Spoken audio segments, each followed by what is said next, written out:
Ladies and gentleman, ನಟ ಉಪೇಂದ್ರ ನೇತೃತ್ವದ ಉತ್ತಮ ಪ್ರಜಾಕೀಯ ಪಕ್ಷ ರಾಜಕೀಯದಲ್ಲಿ ಹೊಸ ಸಂಚಲನ ಮೂಡಿಸುವ ದಿಸೆಯಲ್ಲಿ ಮಹತ್ವದ ಹೆಜ್ಜೆ ಇಟ್ಟಿದೆ. ಪರಂಪರಾಗತ ರಾಜಕೀಯ ಶೈಲಿಗೆ ಬದಲಾಗಿ ಜನಕೇಂದ್ರಿತ, ಪಾರದರ್ಶಕ ಹಾಗೆ ಹೊಣೆಗಾರಿಕೆಯ ಆಡಳಿತ ವ್ಯವಸ್ಥೆಯನ್ನು ರೂಪಿಸುವ ಉದ್ದೇಶದಿಂದ ಈ ಹೊಸ ಡಿಜಿಟಲ್ ವೇದಿಕೆಯನ್ನ ಪರಿಚಯಿಸಲಾಗಿದೆ. ಪ್ರಜೆಗಳೇ ಪ್ರಭು ಅನ್ನೋ ತತ್ವದ ಅಡಿಯಲ್ಲಿ ಜನರ ನೇರ ಭಾಗವಹಿಸುವಿಕೆಯನ್ನ ಹೆಚ್ಚಿಸೋದಕ್ಕೆ ರೂಪುಗೊಂಡಿರುವ ಈ ಪ್ರಯತ್ನ ರಾಜಕೀಯದಲ್ಲಿ ಬದಲಾವಣೆಗೆ ಹೊಸ ಮಾದರಿಯನ್ನೇ ಸೃಷ್ಟಿಸುವ ಸಾಧ್ಯತೆಯನ್ನ ಹೊಂದಿದೆ. ಈ ಸಂಬಂಧ ಒಂದು ಹೊಸ ವೆಬ್ಸೈಟ್ ಅನ್ನು ಕೂಡ ಲಾಂಚ್ ಮಾಡಿದೆ. ಅದರಲ್ಲಿ ಏನೆಲ್ಲ ವಿಚಾರಗಳನ್ನು ಉಲ್ಲೇಖ ಮಾಡಿದ್ದಾರೆ, ಈ ವೆಬ್ಸೈಟ್ ಜನರಿಗೆ ಮತ್ತು ಜನಪ್ರತಿನಿಧಿಗಳಿಗೆ ಯಾವೆಲ್ಲ ಸಂದೇಶವನ್ನು ನೀಡುತ್ತೆ ಅನ್ನೋದರ ಕುರಿತು ಇವತ್ತು ಸಂಪೂರ್ಣ ಮಾಹಿತಿನ ನಾನು ಕೊಡ್ತೀನಿ. ಮಿಸ್ ಮಾಡದೆ ಈ ವಿಡಿಯೋ ನೋಡಿ. ಎಸ್ ವೀಕ್ಷಕರೇ, ನೆಲ ಜಲ ಭಾಷೆಗಾಗಿ ಪ್ರಾಮಾಣಿಕ ಪತ್ರಿಕೋದ್ಯಮ, ನೀವು ನೋಡ್ತಾ ಇದ್ದೀರಾ ಫೋಕಸ್ ಟಿವಿ. ನಾನು ಶಿವು ರಾನರಾಪುರ.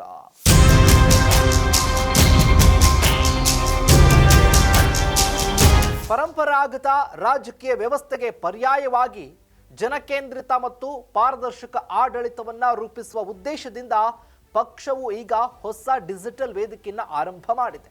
ಸೋಮವಾರ ಅಧಿಕೃತವಾಗಿ ಲಾಂಚ್ ಮಾಡಲಾದ ಈ ವೆಬ್ಸೈಟ್ ಕೇವಲ ಪಕ್ಷದ ಮಾಹಿತಿ ನೀಡೋದಲ್ಲದೆ ರಾಜ್ಯದ ಪ್ರತಿಯೊಂದು ವಿಧಾನಸಭಾ ಕ್ಷೇತ್ರದ ಕಾರ್ಯಕರ್ತರ ವಿವರಗಳನ್ನು ಕೂಡ ಒಳಗೊಂಡಿದೆ. ಈ ವೇದಿಕೆಯ ಪ್ರಮುಖ ವಿಶೇಷತೆ ಏನಪ್ಪಾ ಅಂತ ಅಂದ್ರೆ, ಸಾರ್ವಜನಿಕರಿಗೆ ನೇರವಾಗಿ ತಮ್ಮ ಸಮಸ್ಯೆಗಳನ್ನು ದಾಖಲು ಮಾಡೋದಕ್ಕೆ ಅವಕಾಶ ಇದೆ.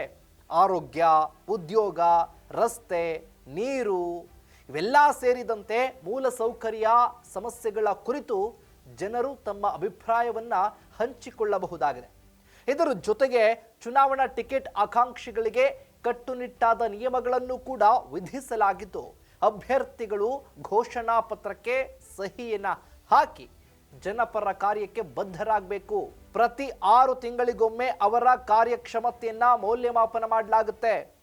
ಯಾವುದೇ ಕ್ಷೇತ್ರದಲ್ಲಿ 50%ಗಿಂತ ಹೆಚ್ಚು ಜನರು ಅತೃಪ್ತಿಯನ್ನು ವ್ಯಕ್ತಪಡಿಸಿದ್ರೆ ಮೊದಲಿಗೆ ಸುಧಾರಣೆಗೆ ಅವಕಾಶವನ್ನು ನೀಡಲಾಗುತ್ತೆ. ಆದರೆ ಮತ್ತೊಮ್ಮೆ ವಿಫಲ ಆದರೆ ಪ್ರತಿನಿಧಿಗಳು ತಮ್ಮ ಸ್ಥಾನಕ್ಕೆ ರಾಜೀನಾಮೆಯನ್ನ ನೀಡಬೇಕಾಗುತ್ತೆ. ವೆಬ್ಸೈಟ್ ಲಾಂಚ್ ಆದ ಮೊದಲ ದಿನವೇ ಸುಮಾರು 15,000ಕ್ಕೂ ಹೆಚ್ಚು ನಾಗರಿಕರು ಮತ್ತು 100 ಟಿಕೆಟ್ ಆಕಾಂಕ್ಷಿಗಳು ನೋಂದಣಿಯನ್ನು ಮಾಡಿಕೊಂಡಿದ್ದು, ಜನರಿಂದ ಉತ್ತಮ ಪ್ರತಿಕ್ರಿಯೆ ಕೂಡ ವ್ಯಕ್ತವಾಗಿದೆ. ಆಕಾಂಕ್ಷಿಗಳ ಸಂಪರ್ಕ ವಿವರವನ್ನು ಸಹ ಸಾರ್ವಜನಿಕರಿಗೆ ಲಭ್ಯ ಆಗುವಂತೆ ಮಾಡಲಾಗಿದೆ.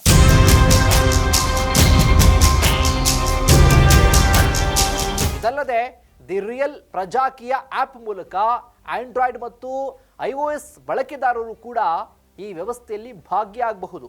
QR ಕೋಡ್ ಸ್ಕ್ಯಾನ್ ಮಾಡುವ ಮೂಲಕ ಸುಲಭವಾಗಿ ಸೇರುವ ಅವಕಾಶ ಕೂಡ ನೀಡಲಾಗಿದೆ. ಜನರ ನೇರ ಭಾಗವಹಿಸುವಿಕೆಯ ಮೂಲಕವೇ ವ್ಯವಸ್ಥೆಯಲ್ಲಿ ಬದಲಾವಣೆ ಸಾಧ್ಯ ಅನ್ನುವಂಥ ಸಂದೇಶವನ್ನು ಕೂಡ ಉಪೇಂದ್ರ ನೀಡುತ್ತಿದ್ದಾರೆ. ಪ್ರಜೆಗಳೇ ಪ್ರಭು ಅನ್ನುವಂತಹ ತತ್ವದಡಿ ಈ ಪ್ರಯತ್ನ ಪ್ರಜಾಪ್ರಭುತ್ವವನ್ನು ಇನ್ನಷ್ಟು ಬಲಪಡಿಸುವ ದಿಸೆಯಲ್ಲಿ ಒಂದು ಮಹತ್ವದ ಹೆಜ್ಜೆಯಾಗಿದೆ ಅಂತಾನೆ ಕೂಡ ಹೇಳಬಹುದು. ಒಟ್ಟಿನಲ್ಲಿ ನಟ ಉಪೇಂದ್ರ ಅವರ ಉತ್ತಮ ಪ್ರಜಾಕೀಯ ಪಕ್ಷ ಕೈಗೊಂಡಿರುವಂತಹ ಈ ಡಿಜಿಟಲ್ ಪ್ರಯತ್ನ ರಾಜಕೀಯದಲ್ಲಿ ಪಾರದರ್ಶಕತೆ, ಹೊಣೆಗಾರಿಕೆಯನ್ನು ಹೆಚ್ಚಿಸುವ ಹೊಸ ದಿಕ್ಕನ್ನು ತೋರಿಸ್ತಾ ಇದೆ. ಸಣ್ಣ ಮಟ್ಟದ ಈ ಆರಂಭ ದೊಡ್ಡ ಮಟ್ಟದ ಬದಲಾವಣೆಗೆ ನಾಂದಿಯಾಗಬಹುದಾ? ಕಾದ್ ನೋಡೋಣ. ಇದಾಗಿತ್ತು ಫೋಕಸ್ನ ಸ್ಪೆಷಲ್ ಸ್ಟೋರಿ. ನೆಲ ಜಲ ಭಾಷೆಗಾಗಿ ನೋಡ್ತಾ ಇರಿ ಫೋಕಸ್ ಟಿವಿ.